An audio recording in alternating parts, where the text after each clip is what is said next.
ஆச்சு அப்படின்னா நேற்று கடுமையான மன உளைச்சல். அது எதுக்குன்னா, நான் போகிற ரூட்டு தப்புன்றது உறுதியாக வர மாதிரி ஒரு டவுட் வருது. ஏன்னா பிஎஸ்எல்ல நான் ஏற்கனவே காமிச்சேன், சோயிப் மாலிக்கு 2-3 வருஷத்துக்கு முன்னாடி வேற ஒரு கரீபியன் ப்ரீமியர் லீக்ல 100 அடித்த அதே செவ்வாய் சனி புதனில் டக் அவுட் ஆனான். நேற்று ரோஹித் சர்மா அவருடைய நேற்று அந்தரம் வந்து சனி அந்தரம், பிராணம் அந்தரம் சனி, சூட்சமம் செவ்வாய், பிராணம் சூரியன். அதாவது சனி சூரியன் செவ்வாய் இந்த காம்பினேஷன் வந்ததா?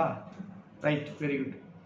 அதே காம்பினேஷனில் அவர் ஏற்கனவே ஓடிஐயில் நியூசிலாண்டுக்கு எதிராக 100 ரன் அடிச்சிருக்காரு.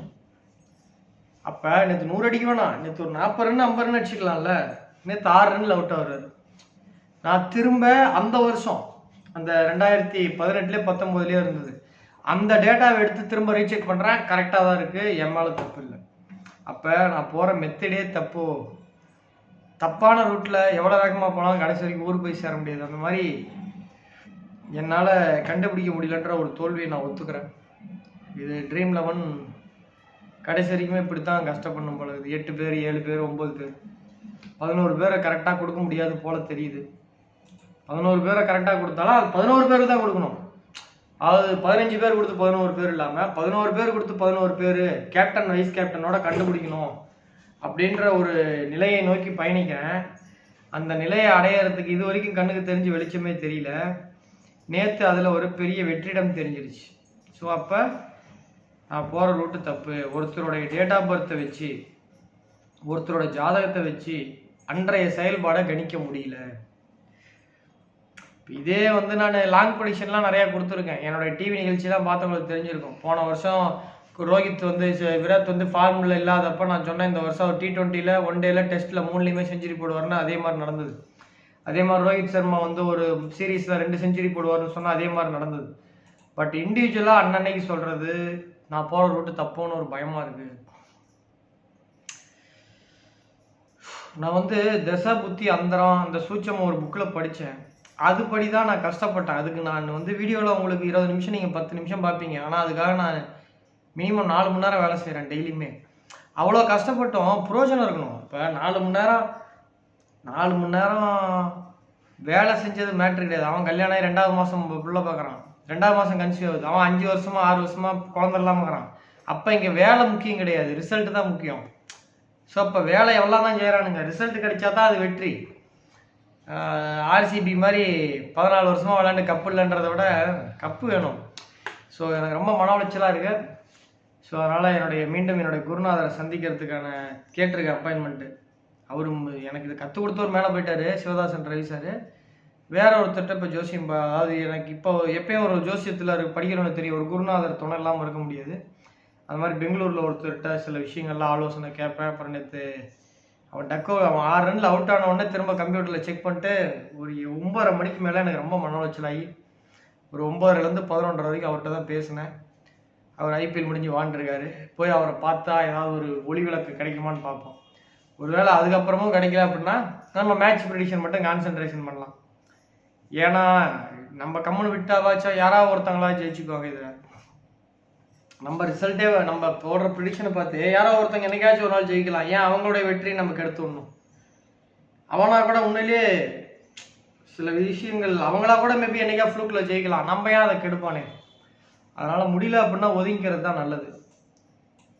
கல்யாணம் பண்ணால் பிள்ளை பார்க்கணும். சும்மா கல்யாணம் பண்ணிட்டு வெளிநாட்டில் வேலைக்கு போகிறதுக்கு எதுக்கு? அந்த வேலை சும்மா அந்த பிள்ளையும் காய போடுறது அது தப்பு. அது மாதிரி பண்ணால் இதில் ஜெயிக்கணும். இல்லைன்னா எதுக்கு பண்ணிட்டு எவனோ ஒருத்தன் பண்ணிட்டு போகிறான். ஸோ இது வந்து நான் இதை பொது வெளியில் சொல்லாமா வேணாமான்னு யோசிக்கலாம் கிடையாது. எனக்கு இதனால் பொழைச்சி இதில் தான் சம்பாதிக்கணும்னு அவசியம் இல்லை. உங்களை ஜெயிக்க வைக்கலான்ற ஒரு நோக்கத்துக்கு தான் ஓடினேன். அது போகிற ரூட்டு தப்புன்றப்ப அதில் ஒத்துக்கிறதுல என்ன இருக்குது? எனக்கு உங்களை நான் ஏமாத்து நினச்சா அதை நான் சொல்லியிருக்கவே மாட்டேன். இப்போ உங்களை எல்லாத்தையும் நான் வந்து இன்னும் 2-3 வருஷம் இப்படியே ஏமாற்றிட்டு இருக்கலாம் அப்படின்னு நினச்சிருந்தா இந்த விஷயத்தை நான் சொல்லியிருக்க மாட்டேன். நான் என்னுடைய நோக்கம் உங்களை ஏமாத்துறது கிடையாது. பார்ப்போம். ரைட். ஸோ இன்றைய போட்டியை பொறுத்த வரைக்கும் இப்போ நம்ம தப்புன்னு தெரிஞ்சாலும் இப்போ நான் விட முடியாது. ஏற்கனவே பண்ணிட்டு இருக்க மெத்தடில் இப்போ நான் சொல்கிறேன். இன்னைக்கு சிஎஸ்கேக்கும் எல்எஸ்க்கும் மேட்ச்சு. சிஎஸ்கே சார்பாக ரவீந்திரா, ரச்சின் ரவீந்திரா, அஜிங்கியா ரஹானே, ருதுராஜ் கெய்க்வாட், சிவம் துபே, ரவீந்திர ஜடேஜா, மொயின் அலி, MS தோனி, சர்துல் தாக்கூர், தீபக் சஹார், மதீசா பதிரனா, முஸ்கிபுர் ரஹ்மான். லக்னோ சூப்பர் ஜெயின்ஸை பொறுத்தவரைக்கும் KL ராகுல், Quinton de Kock, Deepak Hooda, Marcus Stoinis, Nicholas Pooran, Ayush Badoni, Krunal Pandya, Ravi Bishnoi, Yash Thakur, Mohsin Khan, Matt Henry இவங்கெல்லாம் விளையாடுறதுக்கான வாய்ப்பு இருக்கிறதா சொல்லியிருக்காங்க. ஸோ இந்த கான்செப்ட் படி பார்க்கும் பொழுது இன்னைக்கு நிக்கோலஸ் புரன், KL ராகுல், கிண்டன் டிகாக் 3 பேரும் பெஸ்ட் பெர்ஃபார்மன்ஸ் பண்ணுறதுக்கு வாய்ப்பு இருக்குது. பேட்டிங்கில் அஜிங்கியா ரஹானே, ருதுராஜ் கெய்க்வாட், மார்க்கஸ் ஸ்டோய்னிஸ் வெற்றி பெற வாய்ப்பு இருக்குது. ஆல்ரவுண்டரில் சிவம் துபே, ரவீந்திர ஜடேஜா. பவுலிங்கில் சர்துல் தாக்கூர், முஷிபுர் ரஹ்மான். இது பொதுவானது. ஒருவேளை செகண்ட் பேட்டிங் CSK எடுத்தாங்க அப்படின்னா, சேசிங் எடுத்தாங்கன்னா மதீஸ் பதிரானா ஃபர்ஸ்ட்டில் நல்லா பவுலிங் போடுறதுக்கு வாய்ப்பு இருக்குது. அதே மாதிரி செகண்டில் பவுல் பண்ணுறதுக்கு யாஸ் தாக்கூருக்கு வாய்ப்பு இருக்குது. ஒருவேளை LHC செகண்ட் பேட்டிங் எடுத்தாங்க அப்படின்னா யாஸ் தாக்கூரும் எடுத்துக்கலாம். ஆல்ரவுண்டரில் குர்னுல் பாண்டியா எடுத்துக்கலாம். ஸோ இது உத்தேசமான கணிப்பு. நேற்று 2 பேரும் மாற்றினாங்க பார்த்தீங்களா, பியூஷ் சாவ்லாவில் உள்ள கொண்டு வந்தாங்க. அந்த மாதிரி கடைசி நேரத்தில் தான் மாற்றினாங்கன்னா வழக்கம் போல் நான் டெலிகிராமில் அப்டேட் பண்ணுறேன். ஸோ டெலிகிராமில் வரதே இறுதியான தீர்ப்பு, பார்க்கலாம். ஸோ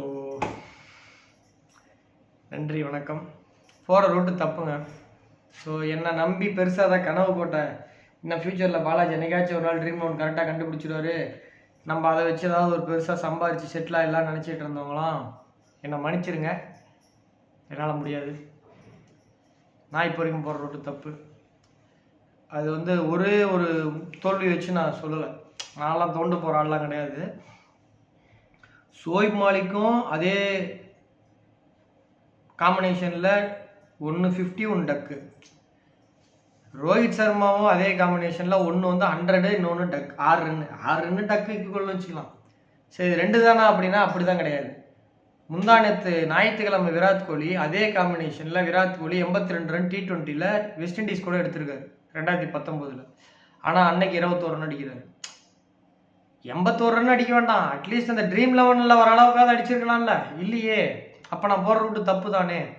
ஸோ இந்த மாதிரி 4-5 விஷயங்களை வச்சு தான் நான் சொல்கிறேன். ஒரு விஷயத்தை வச்சு நான் தப்பு, நான் தோல்வி அடைஞ்சிட்டேன்னு ஒத்துக்கல. 4-5 விஷயத்தை வச்சு தான் ஒத்துக்கிறேன். பட் நேற்று நான் ஒருத்தர்கிட்ட பேசணும்னு சொன்னல, எங்கள் குருநாதர் பெங்களூரில். அவர் நேரில் வாப்பா, அவர் வந்து ஒர்க் பண்ணுறாரு. அவர் வந்து ஒரு நேஷனல் இன்சூரன்ஸ் கார்பரேஷன், LIC மாதிரி NICன்னு ஒன்று இருக்குது, சென்ட்ரல் கவர்மெண்ட் ஸ்டாஃப். அவர் IPL முடிஞ்சிட்டு ஒரு நாள் வா, சாட்டர்டே சண்டே. அவர் விஜயநகர் கோரமங்கலாவில் இருக்கார். விஜயநகர் விஜயநகர் பஸ் ஸ்டாப் போயிட்டோன்னா அவர் வந்து நான் கூப்பிட்டு போயிடுவார். அவர்கிட்ட கேட்டிருக்கேன், வாடாகதா பண்ணலான் இருக்காரு. அவர் ஏதோ ஒரு மெத்தடாச்சு சொல்கிறேன்றாரு. அவர் ஜோசியர்னா ப்ரொஃபஷனல் ஜோசியர் கிடையாது. நீங்கள் நல்லா கவனிச்சிங்கன்னா அந்த ப்ரொஃபஷனலாக ஜோசியம் பார்க்கணும் பார்த்தீங்களா, ஆஃபீஸ் போட்டு ஒரு திருமண தகவல் மையம், ஜோதிட நிலையம் அப்படின்னு சொல்லிட்டு டெய்லி 100 ஜாதகம் பார்க்கணும். அந்த மாதிரி ஆராய்ச்சி பண்ண மாட்டான் அவன். வந்து செக்கில் ஆட்டுற மிஷின் மாதிரி. ஏன்னா ஜாதகம் பார்ப்பாங்க, ஜாதகத்தை பார்ப்பான், காசு வாங்குவான், கல்லால் போடுவான், வீட்டுக்கு போவான், சாப்பிடுவான், தூங்குவான். இப்படி தான் இருக்க முடியும். இப்போ என்ன மாதிரி பைத்தியம் அவர் மாதிரி, அவரை நான் பைத்தியம்னு சொல்ல, அவர் மாதிரி இந்த மாதிரி ஜோசியத்தை வந்து ரிசர்ச்சாக பண்ணுறவங்க மட்டும்தான் அந்த மாதிரி புதுசாக கண்டுபிடிக்க முடியும். சும்மா இப்போ அந்த நீங்கள் நிறைய பேர் பார்த்துருப்பீங்க, இந்த சென்னையிலலாம் கார்பரேட் ஜோசியர்னு சொல்லிட்டு யூடியூப்பில் போய் 50,000 கொடுத்து இன்டர்வியூ கொடுக்குறது, ராசி பலன் சொல்கிறது, அதில் நம்பரை போடுறது, அதில் எவனா ஒரு 100 இளிச்சவாய் வந்தான்னா ரூமுக்கு கூப்பிட்டு போய் ஜாதகத்தை பலன் சொல்கிறது. அப்புறம் அவன் கொஞ்சம் இளிச்சவாயனா தெரிஞ்சான்னா இந்த கல் 50,000, இந்த எந்திரம் 1 லட்சம். அவன் ஆள் எவ்வளோ இளிச்சவாயன்றதை அவங்க இந்த கெஸ் பண்ணிடுவாங்க. இவங்க ஜோசியர்னாவே ஒரு சைக்கோட்ரிஸ்ட் மாதிரி தானே. அவன் பல்ஸை பார்ப்பாங்க, அவன் பேசும்போது அவன் கண்ணை பார்ப்பாங்க. பயந்தாங்க அப்படின்னா ஒரு பட்டை தீத்து மொட்டை அடிச்சு விட்ருவாங்க. அந்த மாதிரி ஆளுங்கள்லாம் இருக்காங்க. அவனுங்ககிட்டலாம் ஜோசியம்லாம் தெரியாது. ஜோசியம் தெரியாது மீன்ஸ் தெரியும், அடிப்படையே தெரியும், அதை வச்சு உருட்டுவானுங்க. பட் ஒரு ரிசர்ச்லாம் நம்ம பண்ணுற மாதிரி பண்ண மாட்டாங்க. நம்மனா நான் என்ன பெருமையாக நான் சொல்ல கிடையாது, நான் சொல்ல வர கருத்து புரிஞ்சுக்கோங்க. ஒரு விஷயத்த நம்ம இது ஆராய்ச்சி பண்ணணும், புதுசாக கண்டுபிடிக்கணும். இந்த கிரகணேஷன் போனால் இப்படி அடிப்பாங்களா, இதை வச்சு இதை பண்ணுவாங்களா. நாட் ஓன்லி திருமண பொருத்தம். ஒருத்தர் என் ஃப்ரெண்ட் ஒருத்தர் இருக்கார், அவர் சிவதாசன் ரவி சார் கூட படித்தவன் தான். அவன் பார்த்தீங்கன்னா எர்ணாகுளத்தில் இருக்கான். அவன் வந்து ரயில்வே ஸ்டாஃப். எர்ணாகுளத்தில் பிறகுறான். இன்னொரு 4-5 வருஷத்தில் வந்துடும். இங்கே ஈரோடு தான் சொந்த ஊர். ரயில்வேல திருவனந்தபுரத்தில் எக்ஸாம் எழுதி வேலை கிடைச்சிது. அவன் பார்த்தீங்கன்னா அவனுடைய கணக்கே அவன் வந்து ஒரு வித்தியாசமா அவனை வச்சுலாம் நான் ரொம்ப ஆச்சரியப்பட்டேன். அவன் எப்படி ஆராய்ச்சி பண்ணுவான் அப்படின்னா, யாரெல்லாம் டிவோர்ஸ் வாங்கினாங்க அப்படின்னு ஆராய்ச்சி பண்ணான். டிவோர்ஸ் வாங்கினவன் அவன்கிட்ட ஒரு 200-300 ஜாதகம் இருக்கும். அவனும் ப்ரொஃபஷனல் அஸ்ட்ராலஜர் கிடையாது, என்ன மாதிரி கிறுக்கன் தான். அவன் வந்து என்ன பண்ணான்னா ஒரு 300 ஜாதகம் டிவோர்ஸ் ஆனவங்க ஜாதகத்தெல்லாம் வாங்கி எந்தெந்த கிரக சேர்க்கை டிவோர்ஸ் ஆகுது. இப்போ ஒருத்தன் வந்து ஒரு பொண்ணு இருக்கு, இவன் கூட கல்யாணம் ஆகுது, டிவோர்ஸ் ஆயிடுது. அப்போ 2 பேருக்கும் திருமண வாழ்க்கை இல்லைன்னு தானே அர்த்தம். அப்படி கிடையாது. இந்த பொண்ணு வேற ஒருத்தன் கூட நல்லா வாழுது, இவன் வேற பொண்ணு கூட நல்லா வாழ்றான். அப்போ அவங்க 2 பேரையும் இருக்கக்கூடிய கிரக சேர்க்கை தான் தப்பு. ஒரு பொண்ணு ஒருத்தன் கூட வாழுது, குழந்தை இல்லை. அப்புறம் இப்போ 2 பேரும் குழந்தை இல்லைன்னு அர்த்தம் வச்சுக்கலாம். அப்புறம் இன்னொருத்தவங்க கல்யாணம் பண்றாங்க, இவளும் குழந்தை பெற்றுக்கிறான், இவனும் குழந்தை பெற்றுக்கிறான். அப்போ இவங்க 2 பேரும் சேர்ந்தாதான் 5ஆம் பாவம் கெட்டு போச்சு. இப்போ ஒரு 2 பேர் வண்டியில போறாங்க, 2 பேர் வண்டியில போறாங்க, ஆக்சிடென்ட் ஆகுது. அதே 2 பேர் வேற கூட போறப்ப ஆக்சிடென்ட் ஆகல. 2 பேர் சேரும் பொழுது அவங்களுடைய 2 பேருடைய கிரகம் வேலை செய்யுதுன்னு சொல்லிட்டு வித்தியாசமான கான்செப்ட்ல யோசிச்சாரு. அவன் பண்ணிட்டு தான் இருக்காரு ரயில்வே ஸ்டாஃப். இன்னொருத்தர் இருக்காரு இங்க BSNL, அவர் இறந்துட்டாரு. நான் ஃபேஸ்புக்கில் நிறைய பேருக்கு தெரியும். அவரும் சிவதாசன் ரவி சார் ஸ்டூடெண்ட். நாங்களாம் ஒரு கிறுக்கங்க, சிவதாசன் ரவி சார் பட்டறையில் வளர்ந்த ஜோதிட கிறுக்கர்கள். அவர் வந்து பார்த்தீங்கன்னா யாரெல்லாம் வந்து பார்த்தீங்கன்னா எந்தெந்த டைமில் எந்தெந்த தசா புத்திகளை நிலம் வாங்கினாங்க, எந்தெந்த மாதிரி வீடு வண்டி வாகனம் வாங்கியிருக்காங்க, எந்த ஜாதகத்தில் எந்தெந்த மாதிரி பிராண்ட் யூஸ் பண்ணுறாங்க, அப்படி ஆராய்ச்சி பண்ணவர். அவரு ஒரு வித்தியாசமான ஆராய்ச்சி பண்ணார். கோவிட் டைமில் இறந்துட்டாரு, ராமமூர்த்தின்னு சொல்லிட்டு. ஃபேஸ்புக்கெல்லாம் பார்த்தீங்கன்னா அவர் நிறைய பதிவுகள்லாம் இருக்கும். ஸோ அவர் இறந்துட்டாரு. இப்போ இறந்ததுனால அவர் பேர் சொன்னேன், கேரளாக்காரன் பேர் சொல்ல பார்த்தீங்களா, அத்தான் பாலாஜி. அப்புறம் அவனை தேடி கண்டுபிடிச்சி போயிட்டீங்கன்னா அப்படி தான் இருப்பேன் நான்.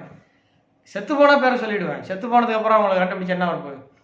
ஸோ அந்த மாதிரி ஹைதராபாத்தில் ஒருத்தர் இருக்கார், அவர் இறந்துட்டார். அவர் பேர் விஸ்வநாதன் சொல்லிட்டு. அவர் வந்து பார்த்தீங்க அப்படின்னா பயங்கரமான நாலேஜ். அவர் வந்து எப்படின்னா யார் யார் எவ்வளோ நாள் சேர்ந்துருக்காங்க. இப்போ உதாரணத்துக்கு ஒரு அரசியல் தலைவர், இவர் அன்புமணி ராமதாஸ் ஐயா எடப்பாடி ஏன் பிரிஞ்சாங்க, திரும்ப ராமதாஸ் ஐயா மோடி கூட போய் கூட்டணி இருக்கிறாரு, அவர் எப்போ பிரிவார், யார் யார் எப்போ பிரிவாங்க. ஒரு படத்தில் ஒரு ஹீரோயின் நடிச்சாங்கன்னா அந்த படம் ஓடுமா ஓடாதான், இவங்க அப்படி ஒரு இது பண்ணார் விஸ்வநாதன் சொல்லிட்டு. அவர் இறந்துட்டார், அதனால தான் பேரை சொல்கிறேன்.